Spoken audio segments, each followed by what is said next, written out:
Salut, dans cette vidéo, je vous présente ma recette de poivrons farcis au couscous. Vous allez voir, c'est une bonne alternative à la recette traditionnelle de tomates farcies à la viande. Pour 4 personnes, vous aurez besoin de 2 poivrons, un verre de couscous, une tomate, 3 cuillères à soupe de cacahuètes grillées, une cuillère à soupe de persil et un petit oignon. Tous les ingrédients sont répertoriés dans la description, donc n'hésitez pas à aller jeter un coup d'œil. Dans une casserole sur feu doux, je fais revenir l'oignon coupé en petits morceaux dans un filet d'huile d'olive. J'ajoute un peu de sel car il va permettre de rejeter toute l'eau contenue dans l'oignon et donc que les oignons ne collent plus à la poêle. C'est la petite astuce pour que vos oignons ne soient plus carbonisés.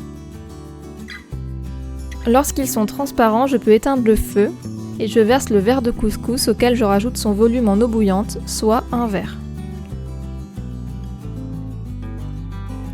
Si vous préférez, vous avez la possibilité de remplacer le couscous par du quinoa.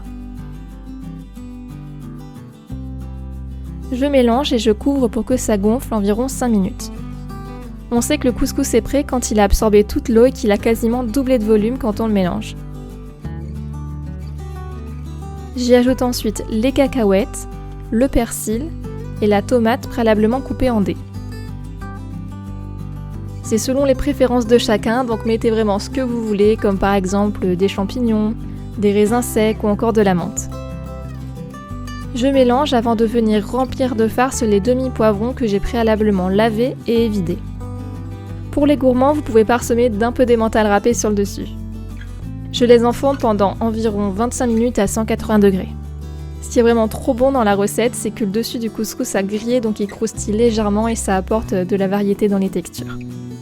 Je vous remercie d'avoir regardé ma vidéo, n'hésitez pas à mettre un petit commentaire pour me dire ce que vous en avez pensé, ainsi qu'à la liker et à vous abonner si ce n'est pas encore fait.